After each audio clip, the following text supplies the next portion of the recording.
Okay. Great. Easy. Fast.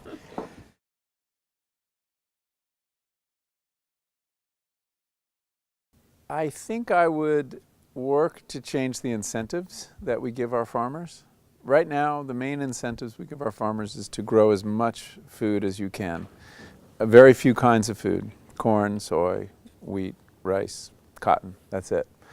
I think if we could tell our farmers that the measure of success is not going to be how many bushels you produce, but how much carbon you can sequester in the soil, how you can build your soil. And I think that it would be very easy to offer subsidies that were tied to carbon sequestration. This would do several things. One is it would encourage farmers to diversify, because the way to sequester carbon is to grow many different crops and grow more perennials. It would also lead to more fertility in the soil, which would mean less fertilizer necessary. It would lead to better water holding capacity so that the soils would be able to withstand climate change, drought.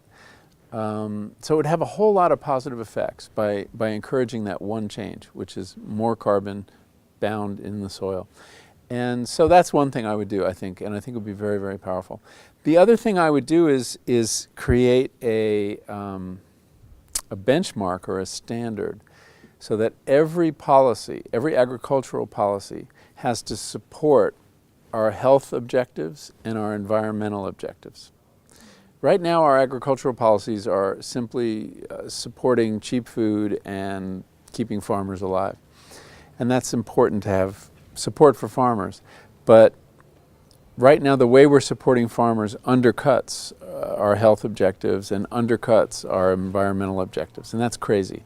I mean, we're paying farmers to grow corn to make high fructose corn syrup, which is giving people diabetes, which other parts of the government then have to pay to treat. And that's insanity. So to make agricultural policy consistent with health, harmonize them with health and environmental policy.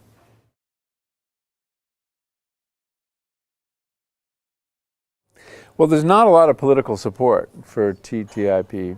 And the only way it'll become law in the United States is if Obama and the Republicans manage to slip it through between the election and the inauguration of a new president. And there is some concern that that will happen.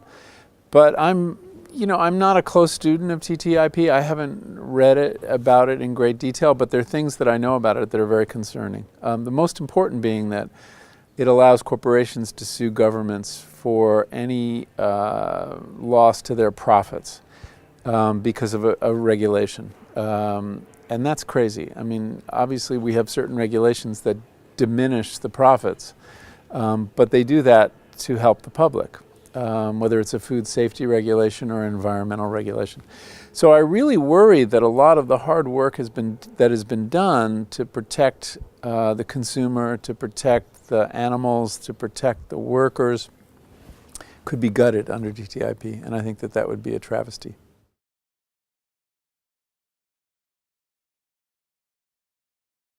Teenagers are actually very interested in food issues, and if you start teaching them in the schools early enough, they love to garden and they love to cook.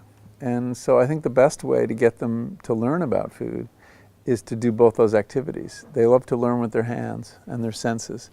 And this counteracts the marketing messages they're getting, because they're getting very powerful marketing messages all the time. To eat junk food, say, that food is entertainment, with food being sold with cartoon characters and things like that. So the way to counteract that and tell a different story about food is by getting them directly involved, not with imagery, but with the reality of food, by cooking and gardening.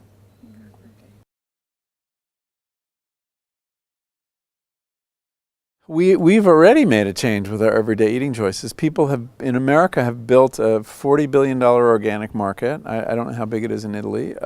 They've built a $10 billion local food system. They've built a giant market for pastured animal protein. This has all happened without any government action. It's simply consumers voting with their forks. So I don't know how far that can go, and ultimately you also need people to vote with their votes for different kinds. You need different policies. It's not adequate. It's not sufficient to vote with your food dollars, but it's necessary too. And so I think if you look at the changes that have happened in the last 10 years, most of them have taken place in the marketplace, not in government policy. The changes there are very tiny. So we need that. It's not to say we don't need those changes, but they're both important.